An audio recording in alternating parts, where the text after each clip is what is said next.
down to a right royal public party as Britain prepares for a bumper weekend of celebrations. Across the country, the bunting's up and plans are in place to mark a very special occasion, Britain's first ever Platinum Jubilee. She has been loyal and steadfast and committed the whole time. It's going to be a good go, I think. I'm hoping to join in the dance if I can. I am at Buckingham Palace, the epicentre of events over the next few days as the nation honours the Queen's 70-year reign. Also tonight, sadly no partying for travellers still stuck at overcrowded airports as the chorus of blame grows louder. Sentenced to community service and banned from keeping cats. The cost of Kurt Zuma's disgraceful and reprehensible cruelty. And a bittersweet battle for a place at the World Cup. An emotional match for both sides as Scotland faces Ukraine.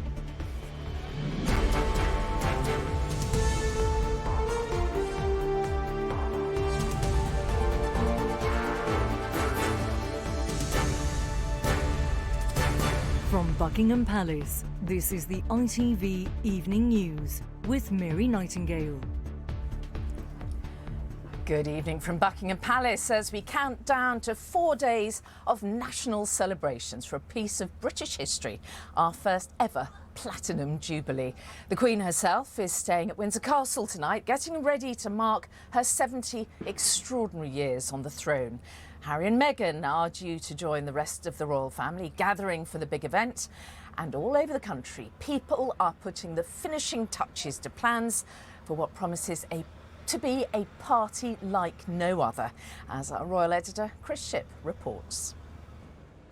It is a moment the country has never experienced before. Celebrations for a monarch who has reigned for 70 years. And here tomorrow, along the Mall and at Buckingham Palace, the royal family will be together en masse in a show of support for the Queen after a turbulent couple of years.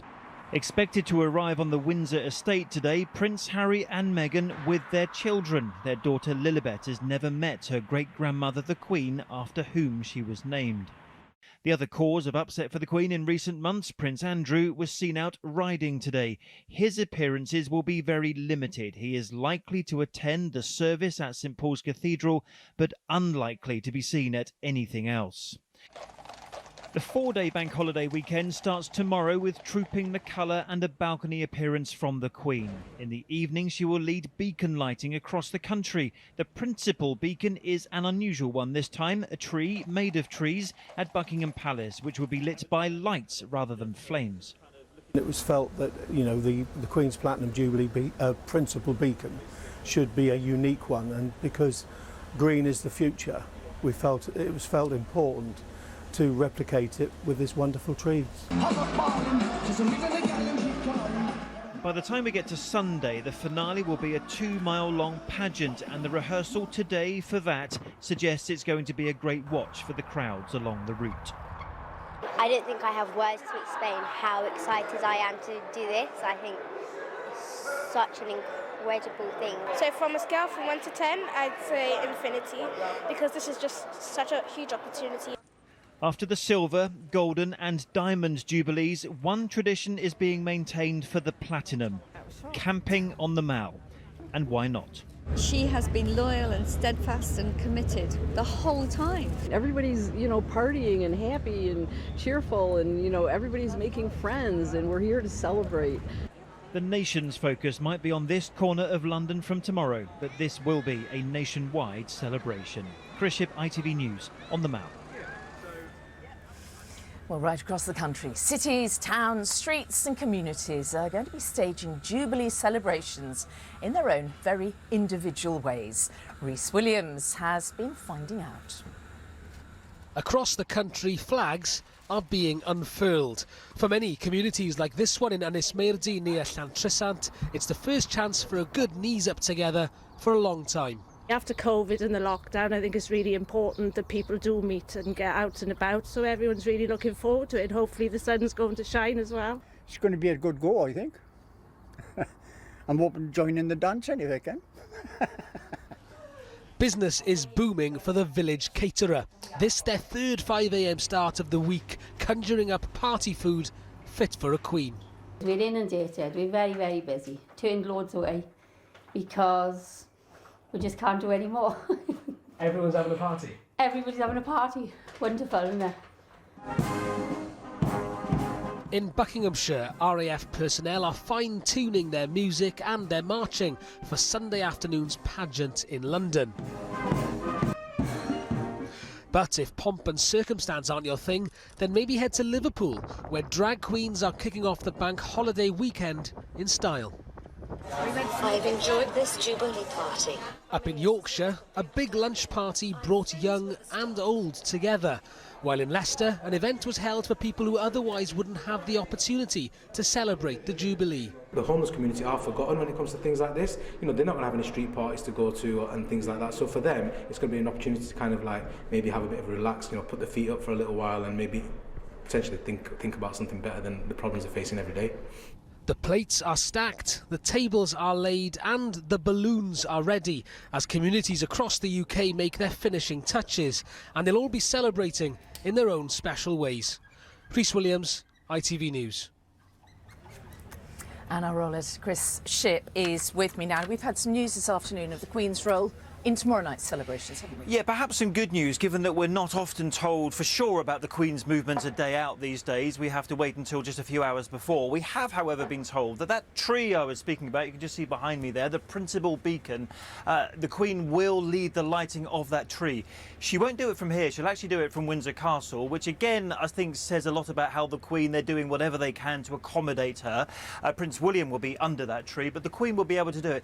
And I think that says a lot about her appearance at Trooping the Colour. If they're confident to say that she will be lighting the tree, the beacons tomorrow night, that means we're most likely to see her on the balcony for Trooping the Colour tomorrow. Now, all the staff, all the palace staff involved in planning this stuff, they're used to big occasions, aren't they? But do you think they're still going to be feeling a degree of butterflies at this point? Of course, we are, you know, as we've said a number of times tonight, this is a historic moment. We've never had a Platinum Jubilee before. We've seen some of these rehearsals tonight. This is the scene of the party on the Saturday night. The rehearsals are going on. There's going to be a lot of butterflies. We also said there's the other things about Harry and Meghan being in town as well. So I think nerves for a number of reasons, but it starts tomorrow. We've got 4 days. Everyone's ready. All right. For the moment, Chris, thank you very much indeed. We're talking about party time, aren't we? But there are thousands of Britons not perhaps in the mood for any sort of celebration tonight. All the would-be holidaymakers caught in the chaos gripping many airports. With more than 150 UK flights cancelled today, the government accused travel firms of overselling flights without enough staff to deliver them. Hannah Miller has the latest. The only postcards thousands of families will be sending this half-term, and they wish they weren't here. 4-year-old Alfie was at Doncaster Sheffield Airport, all set to go on a family holiday to Mallorca. But excitement morphed into disappointment as the family's TUI flight was delayed for a day and then finally cancelled. Just felt flat, and then I thought, we've got to tell my little girl and my boy that we're not going on holiday. That's why you work all year. There was so many disappointments. There were kids crying everywhere. There were just families having to tell their kids that they weren't going, and there was adults nearly in tears. I mean, I nearly cried when I saw Daisy was in tears. It was just not good. The government's blamed scenes like these at Heathrow on airlines, the Transport Secretary claiming operators have seriously oversold more flights and holidays than they're able to deliver. But today the boss of Ryanair hit back, saying the government has responsibility for staff shortages affecting the sector.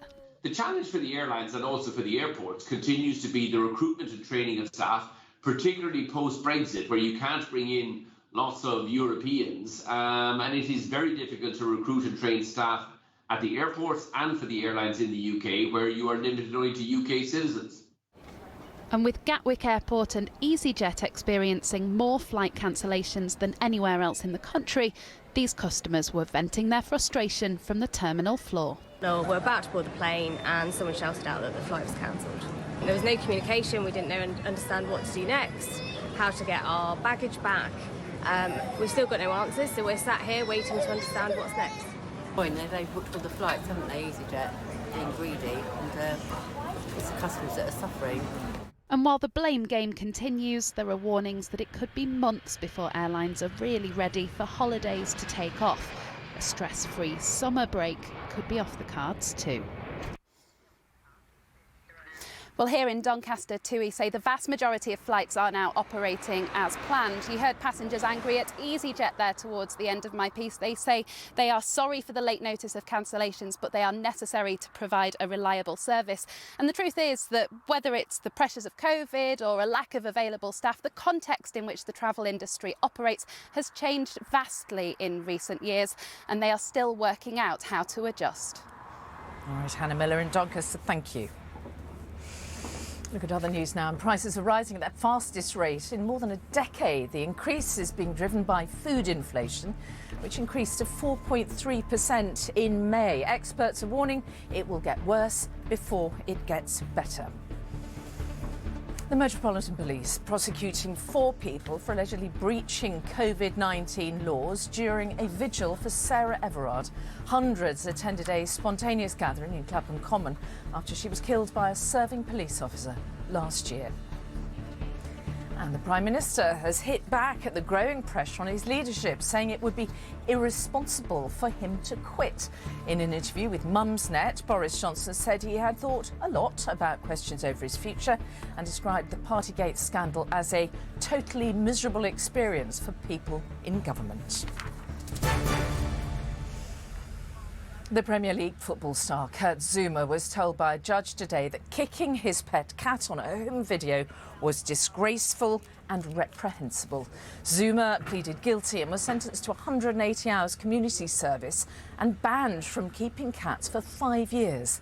Chloe Keedy was in court. He's gone from being cheered inside packed football stadiums to being booed on the steps of a magistrate's court. Kurt Zouma will now have to fit 180 hours of community service around his training schedule after admitting causing unnecessary suffering to his cat. The evidence is too upsetting to show in full, but after this, the West Ham defender drop-kicked his pet across the kitchen floor before chasing it and then slapping it out of the arms of his 7-year-old son. The whole thing was filmed by his younger brother Johan, who was today also sentenced to 140 hours of community service. The judge described the behaviour of both Kurt and Johan Zouma as disgraceful and reprehensible. Both brothers are professional footballers, and she said they must be aware that young people look up to them and aspire to emulate them. Kurt's club, West Ham, once again condemned his behaviour today, but said, "We hope that now the court has reached its decision, everyone will allow Kurt the chance to learn from his mistake and move on." But the RSPCA, who brought this prosecution, hope it will have some lasting impact. I do believe it will act as a deterrent because it is quite a significant community order that's been handed down. And what we want this case to serve as a reminder that animals should be treated with compassion, respect, and that animal cruelty will not be tolerated. Kurt Zouma's 2 cats are now being rehomed, but the RSPCA is asking people not to get in touch because they've already had plenty of offers. Chloe Keedy, ITV News. Still to come in the programme, we have got all the build-up as Scotland takes on Ukraine tonight in a match like no other. And whisper it, but hotter temperatures are coming. And will your street party stay dry? I'll have the full forecast in just a minute. The first home care workers are telling us that the industry's shrinking workforce can no longer cope with the number of people needing care at home. With home care job vacancies at record levels, it means that patients who can't be discharged into care are blocking much needed hospital beds. Our social affairs correspondent Sarah Corker reports. Debbie is at the start of a long shift. She's a carer in the community and drives long distances across Cheshire. Fuel costs are going up and up and up, aren't they? They certainly are. Because I'm already thinking, what sacrifices can I make in my personal life? It's a job she loves, but with insecure pay and surging petrol prices, life for her and other carers is getting much harder. Is it getting to the stage where you're having to question whether you can afford to do this job? Yeah. It's a lot of money we're putting in out of our own pockets. and if we can't go and do this job because we can't afford it, then the clients will suffer. Hello. Hi. Are you all right? For Brian and Dawn, these daily visits mean they can stay together in their own home. I couldn't live my normal life. I just wouldn't get out of bed in the morning. They come in, they get me out of bed, and they wash me and everything. Without this support, what would life be like for you?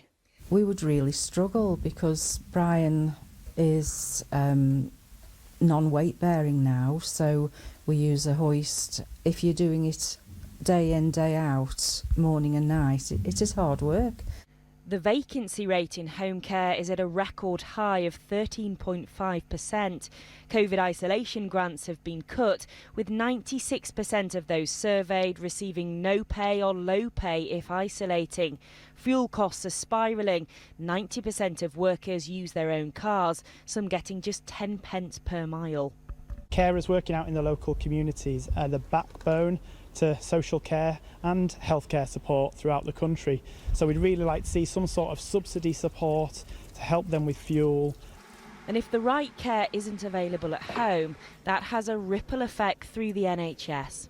Your average A&E department can become very full because they're unable to move patients and admit them into other parts of the hospital because they haven't been able to discharge patients who are taking beds. The cost of living crisis is making this challenging job even harder, and as some carers are leaving, waiting lists for home support grow even longer. Sarah Corker, ITV News.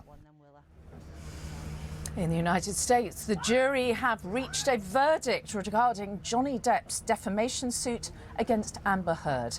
The verdict will be delivered in about an hour's time at 8 p.m. UK time. Now, the actor is suing his ex-wife over an article in which she said she'd been a victim of domestic abuse. She is countersuing him, and we are expecting that verdict, as I said, to come at about 8 p.m. our time. Well, here, the famous old football ground of Hampden Park in Glasgow has seen many an historic match, but few more so perhaps than the game being held there tonight. Scotland take on Ukraine, a must-win for both teams, hoping to qualify for this year's World Cup. And the context of the war makes the occasion full of emotions for both sides and indeed their supporters, as our Scotland reporter Louise Scott reports. The build-up started early. At this school in Edinburgh, some of the young people rescued from Dnipro are settling in to Scottish school life. But tonight, they'll be cheering on their national team. Even if my country loses, I'll still be proud of them. This victory will bring glory to Ukraine. But for their fellow classmates, tonight's match proves a tough dilemma. What's happening to them is horrible, and you wouldn't wish it on anyone, but when the whistle blows, it's all about Scotland. It'd be absolutely everything to see Scotland to get another World Cup. The Ukrainian team have been at a training camp for the past month. The situation back home has made it an extremely emotional time. Я мрію про те, щоб війна закінчилась. When it comes to football, Ukrainian team, they have their own dream. They want to go to the World Cup. They want to give these incredible emotions to the Ukrainians. And the Scottish team are bidding to reach the World Cup for the first time in 24 years. Nothing but good thoughts for them and good wishes for them, except during the game, because obviously they want to go to Qatar and represent their country, but I'm desperate to go to Qatar. The support for their competitors is clear. Around the world, people will be cheering on Ukraine. I wish it was another country we had to play with, Ukraine, and the problems that we've got at the moment, but we want to get the World Cup, so we'll have to beat them. So yeah, we're going to win the football, hopefully. I think it lifts people's spirits a little bit. Yes, sir! I can boogie! For 90 minutes tonight, all attention will be on the pitch.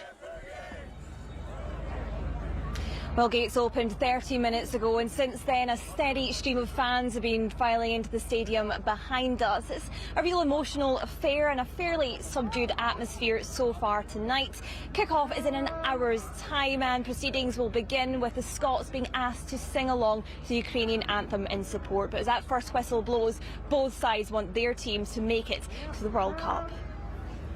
OK, Louise Scott at Hampden Park, thank you.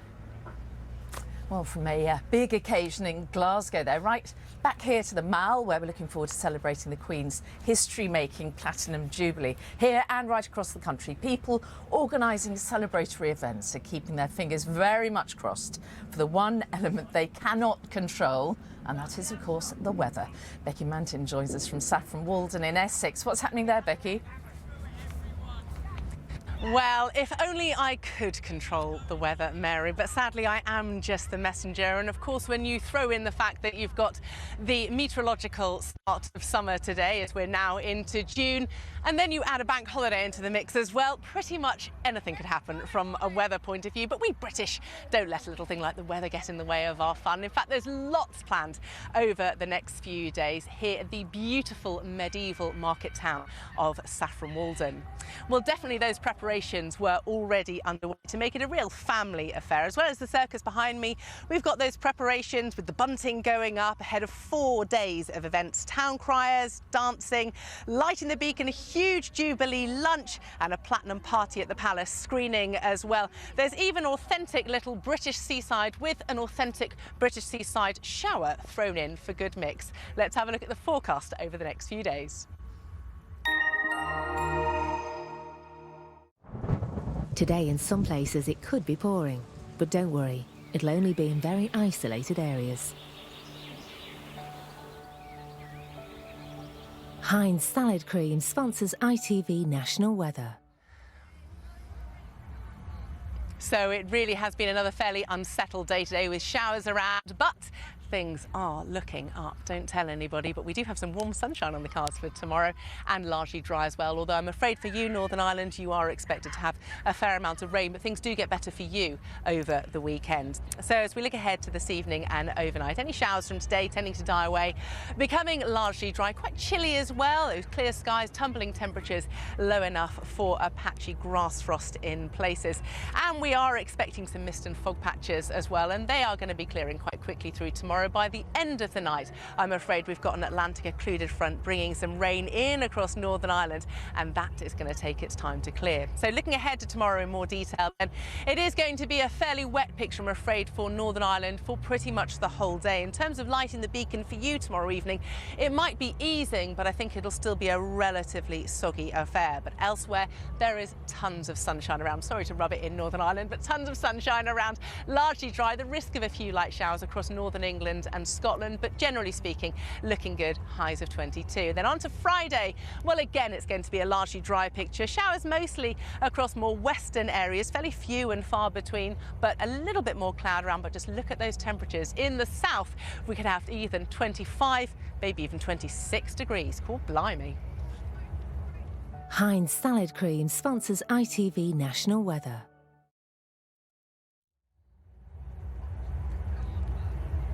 Well, worth noting that it is going to be pretty breezy on Saturday as well for everybody. But I have found that if you fill up the paper cups, they don't blow away so much. So that is a little tip from me to you. Back to you, Mary. Thank you very much indeed, Becky. Now, some big-name entertainers are taking part in the Jubilee celebrations over the next 4 days. Stars for whom high-profile occasions are nothing unusual, you think.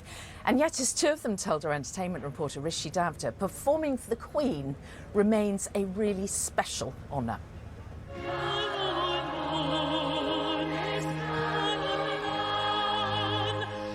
If it's something like that with thousands of people, or I've sung for her in a room of just 10 people, you never get used to it. It's always amazing. Catherine Jenkins is no stranger to performing for the Queen, but it never stops being special. You know, people are trying to sort of be quite relaxed backstage. I don't believe anybody's blasé if they're singing for Her Majesty. I just don't believe it. She kind of commands that you feel like you want to do your absolute best for her. It wasn't any performance that formed Catherine's fondest memory. It was actually a meal they shared together. I went to lunch with her I was worrying about my table manners, and the Queen sort of sensed my unease. And she sort of almost looked, without saying anything, she looked at me across the table and sort of just said, "Follow me. I've got you." And I was so thankful, because in that moment I did feel really awkward and I didn't know what I was doing, but she in quite a maternal way made me feel comfortable. She's not alone as a regular royal entertainer. US singer Gregory Porter often offers his soulful music to the monarchy.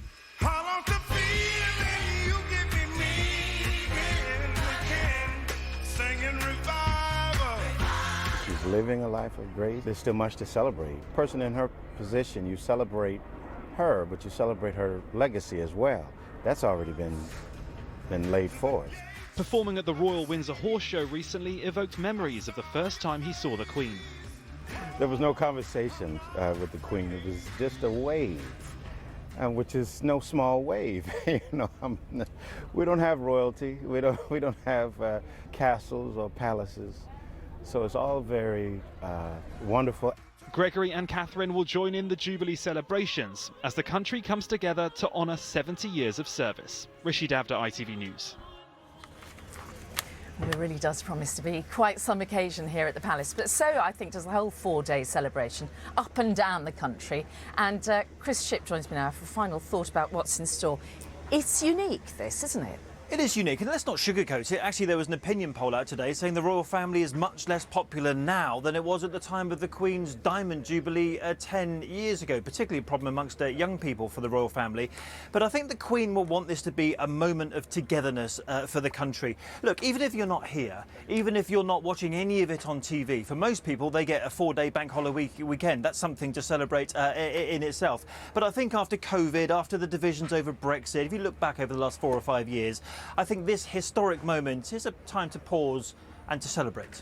Do you think people always slightly think they're not excited about a Jubilee? Then when it comes to it, we get engaged? I think experience tells us that's exactly what happens. And I think in the last day or weeks before a Jubilee, people do get excited. Just look at the flags, not just here in London, but all over the country at the moment. I think it is a real national moment, an international moment. I think people will enjoy it. Yeah, well, I hope we all do. Chris, thank you very much indeed. And the sun is shining. And we've got a full guide with all you need to know about the Queen's Platinum Jubilee weekend, what to look out for on our website, and that is at itv.com/news. And that's it from Chris and me for now. Tom's back with news at 10, but from all the team here at Buckingham Palace, have a good evening and a great Jubilee bank holiday.